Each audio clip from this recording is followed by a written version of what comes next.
Hey friends, Happy New Year. Happy Monday, November 29th. I am Father Bill Hill, one of the priests at Holy Spirit Catholic Community in Rock Springs, Wyoming. It is nice to be with you. You might be thinking, dude, it's the end of November. How are you calling it Happy New Year? In the church, the oldest institution in the world, the new liturgical year, the new year of the liturgy starts on the first Sunday of Advent. So technically this is the second day of the new year, but whatever. You'll notice behind me, we are still setting this church for some green, some ordinary time. I'm shooting these before Thanksgiving so as to be ready and, actually ahead of my work for the first time this fall. So I'm wearing purple today, violet, as a reminder that it is Advent. Good. Hey, one parish announcement. Please fill out a commitment card. Ask in every household to do so. There's a link on the sidebar. Thank you. Commitment to each other, commitment to God. You make everything that we do around here possible. So thanks for letting us talk about God and all of that kind of stuff. Let me see. Yeah, I'll give you a daily reflection, tell you about the readings. I'll invite you to read them prayerfully if you haven't yet done so, and turn off the screen, spend some time with God, right? That's my standard spiel. Advent, New Year. Advent means coming, and so we focus on the two comings of Christ.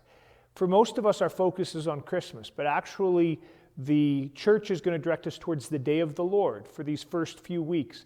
And then we're going to focus on Christmas, starting on the 16th through the 17th. The coming of Jesus right now that we're thinking about is not his coming in history and his birth, but the coming of Jesus that we're thinking about is coming at the end of time, the day of the Lord.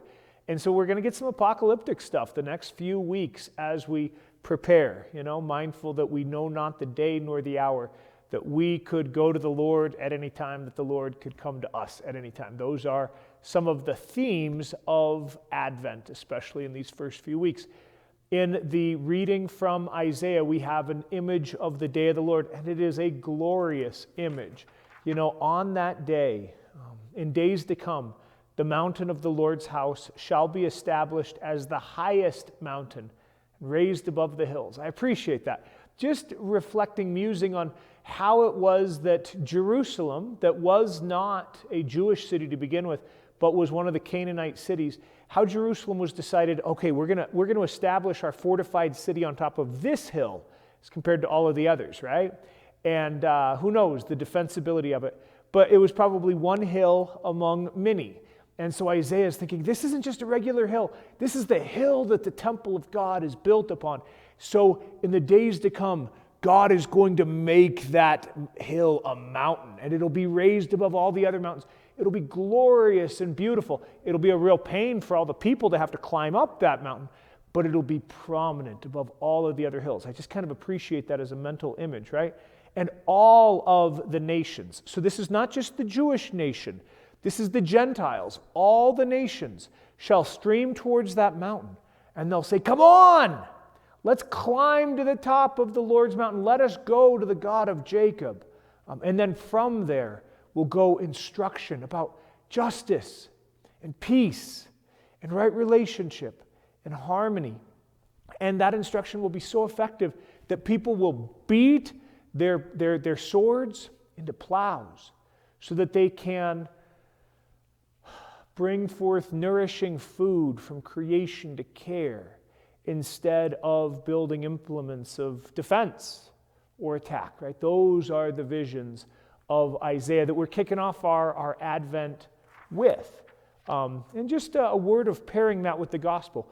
Remember that in ordinary time we do parallel readings or continuous readings of two different texts. Now we are getting thematic readings. So the question we always want to ask in Advent is, why is this first reading paired with this gospel? And likewise, what is it about this gospel text? There's a foreigner. So a centurion, an officer in the Roman army who leads 100 soldiers.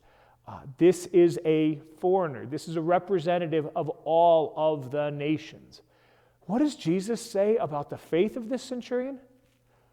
I've not seen this kind of faith in any of the children of Israel. Not in Nicodemus, the rabbi that we hear about in John's Gospel, or any of the other rabbis. Not in the Pharisees, which Jesus is adjacent or perhaps himself one. Not in his students, of whom of the Jewish persuasion, he picks 12 to be his apostles.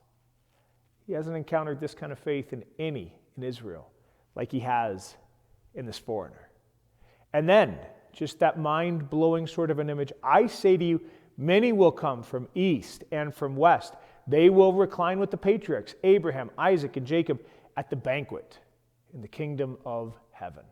Just to dream, right? Jesus is able to see with spiritual eyes this centurion and to recognize that even though he has the outer appearance, the customs, the behavior, the language of a foreigner, he is full of faith.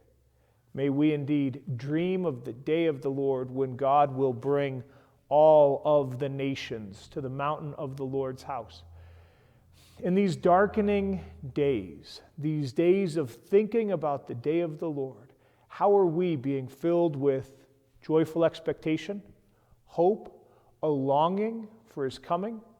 I hope that maybe these readings help us to sit with a few of those desires in the Lord today. All right, friends, happy Monday. Happy start of Advent. Happy return to work for some of us who had a little bit of time off. Many blessings to you. Let's be praying for folks that are having a hard time. God bless you.